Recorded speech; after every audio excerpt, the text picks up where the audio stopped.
হে guys, good morning. আজকের good মর্নিংটা দেখেই বুঝতে পারছো অনেকটা আলাদা অন্য দিনের ব্লগের থেকে। তো তুমি প্রথমে ইন্ট্রো দিয়ে নি। তোমরা সবাই কেমন আছো? আশা করি তোমরা খুব ভালো আছো। তোমাদের ভালোবাসার আশীর্বাদে আমিও খুব খুব খুব ভালো আছি। ঘড়িতে তো দেখতেই পেলে বাজে 5:44। তো আমরা প্রায় টিল জেগে আছি 3:15 থেকে, মানে 3:15 থেকে এখন অব্দি কন্টিনিউ আমরা জাগা।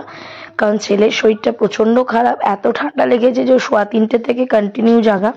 দেন ওকে উঠে খাইয়ে ডাইপার চেঞ্জ করিয়ে কোনো রকমে ভুলিয়ে বালিয়ে 6:30টার মধ্যে ঘুম পাড়িয়ে একটু নিজেরাও শুয়েছিলাম। তো সকালবেলায় ঘুম থেকে উঠে নিয়েই মা ওদিকে মায়ের কাজ করছিল, আর আমি এদিকে ঝটপট করে রেডি হয়ে, বুঝতেই পারছো ছেলের শরীর খারাপ, মায়ের তো রেডি হয়ে কোথায়।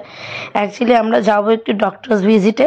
ওর একটা রুটিন চেক আপও দরকার, প্লাস ও সারা রাত ঘুমায়নি, সেই জন্য আমরা একটু ডক্টরসের কাছে যাচ্ছিলাম। তাই রেডি শেডি হয়ে আমি ছেলেকে খাইয়ে দিয়ে ওকে রেডি করিয়ে ওর বাবা আর আমি মিলে বেরিয়ে পড়েছিলাম। খুব একটা যে সেরকম ঠান্ডা লেগেছে তা নয়, কিন্তু তবুও যতই হোক মা ভয় তো লাগেই। তো ওই জন্য আমরা আর দেরি না করে সেই দিনই আমরা চলে গেলাম ডক্টরস ভিজিটে, ভোরবেলাতেই, সকালবেলাতেই। ভোর সারা রাত ঘুম হয়নি, কিন্তু তবুও ছেলের মুখের দিকে তাকিয়ে যেতেই হবে। ওর বাবার বা আমার কারোরই সেরকম শরীর দিচ্ছিল না। তো যাই হোক, দেখো এদিকে রেডি হয়ে আমরা বেরিয়ে পড়েছি, আর এখানে আমরা পৌঁছেও গেছি। নিয়ে আমি টোকেন কালেক্ট করেছি। আইএলএস এ যারা আসো তারা অবশ্যই জানো যে মিনিমাম 15 মিনিটস আগে আসতে হয়। টোকেন কালেকশন থাকে, দেন হাইট ওয়েট আছে। তো এই কাউন্টার, দেন পেমেন্ট আছে, টোকেন কালেক্ট, দেন পেমেন্ট, দেন হাইট ওয়েট, অনেক কিছু আছে আর কি।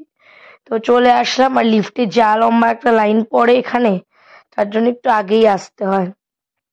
তো তারপরেই দেখো এখানে আমরা সমস্ত কিছু টোকেন কালেক্ট করে পেমেন্ট ডান করে দিয়ে চলে এসেছি এখানে হাইট ওয়েট করতে। আর এনার পরেই আমাদের লাইন ছিল। তো এখানকার প্রত্যেকটা নার্স দিদিরা ওকে খুব ভালো মতো করে চেনে, বিকজ আমরা তো প্রায় প্রত্যেক রেগুলার বেসিস এভরি মান্থ আমরা ভিজিট করি এখানে ডক্টরকে, ডক্টর তৃষ্ণেন্দু মণ্ডল। তোমরা অনেকেই এই পেডিয়াট্রিক্সকে দেখাও, খুবই ভালো। আর জানো তো সেদিনকার একটা মানে ভীষণ একটা ইন্টারেস্টিং ব্যাপার হয়েছে, ও দাঁড়িয়ে নিজের ওয়েট মেপেছে। ও আর বসে মানে বেবিরা যেখানে করে সেখানে আর করেনি, এখনো বড়দের জায়গায় করেছে। তো চলো, আমাদের ডক্টর চেম্বারে ডাক এসে গেছিল, দেন আমরা ডক্টর দেখিয়ে বাড়িও চলে এসেছিলাম। বাড়িতে এসেই ও ঠাম্মির কাছে চলে গেছে, যেহেতু দেখেছে পুজো করছে, ও তো জানোই ভীষণ পুজোতে ইন্টারেস্টেড। ডক্টরস কি বললো সেটা তোমাদের সাথে পরে আমি শেয়ার করছি। অ্যাট ফার্স্ট আমাকে নিজেকে ফ্রেশ করে নিয়ে দেন ওকে খাওয়াতে বসতে হবে। তো তারপরে এদিকে দেখো পুকুর খাবার রেডি করে রেখেছিল ঠাম্মি, আর ওকে বসিয়ে খাওয়াচ্ছিলাম। আর ও একদম খেতে চাইছিল না, বিকজ ওর শরীরটা প্রচন্ডই খারাপ, ও একদমই খেতে চাইছিল না। তার জন্য আর কি জোর করেই কোনো রকমে খাওয়াচ্ছিলাম। খাইয়ে ঘুম টুম পাড়িয়ে দিয়ে আমি নিজে এদিকে বসে গেছিলাম আমার লাঞ্চ নিয়ে, আলু ভাজা, বাঁধাকপি আর বেগুন ভাজা। আর এদিকে মা বসে গেছিল মায়ের খাবার নিয়ে। তো তারপর এদিকে দেখো, এদিকে নিজে বসে গেছিলাম এখানে, আর মা করেছিল না চর্বির বড়া, যে কারণে আমিও চর্বির বড়া খেয়েছিলাম। চর্বির বড়া খেতে বেশ ভালোই লাগে। খেয়েটে এদিকে একটু ঘুমিয়ে টুমিয়ে নিয়ে রেস্ট করে উঠলাম। উঠে এদিকে দেখো চলে এসছে আমাদের অ্যাপোলো ফার্মেসি থেকে আমাদের ডেলিভারি বয়, যে আর কি মেডিসিন ডেলিভার করে গেল। ছেলের যে মেডিসিনগুলো আর কি ডক্টরস দিয়েছিল সেগুলো অনলাইনে আনিয়ে পাঠিয়েছি ফোন করে অ্যাপোলোতে। তো ওনারাই আমাদের বাড়িতে দিয়ে যায়। তারপর এখানে বিকেলবেলায় পুকুকে খাওয়াতে বসে গেছি। আর আজকে আমার বরমশাইয়ের একটু আবদার ছিল, একটু মাংসটা ভালো করে করতে হবে, তার জন্য মা এদিকে সমস্ত কাটাকাটিগুলো করে রেখে দিয়েছিল। দেন এদিকে আমি বসে গেছিলাম নিজে রান্না করতে।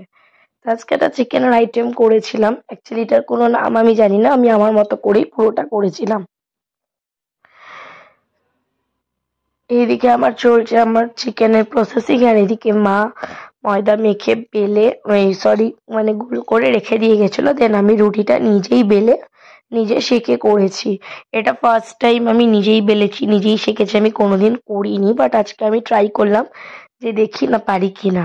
পারি তো সবই, তো তবুও চেষ্টা করি যে না, নিজে একা করার চেষ্টা করি। রোজই তো মা হেল্প করে দেয়, তো নিজে যদি কোনোদিন শরীর খারাপ হয়, একা যদি করতে না পারে, তো আমাকেই করতে হবে। তো রুটিগুলো বেশ মোলায়েম আর বেশ ভালো হয়েছিল, মা পাপা সবাই বলেছিল।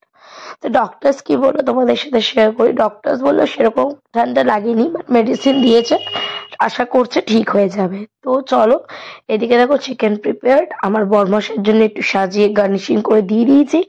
দেন আমি বসে গেছি আমার ছোট্ট পুকুকে খাওয়াতে, কারণ ওর অনেকটা রাত আর আজকে করিনি, শরীরটা যেহেতু ভালো না, প্লাস অনেকগুলো মেডিসিন ওরা আছে, তাই ভাবলাম পর ওকে খাওয়ারটা কমপ্লিট করিয়ে তারপরে নিজে খাবো। তো ওকে মায়ের কাছে রেখে এদিকে আমি পরোটা আর চিকেন নিয়ে বসে গেছি।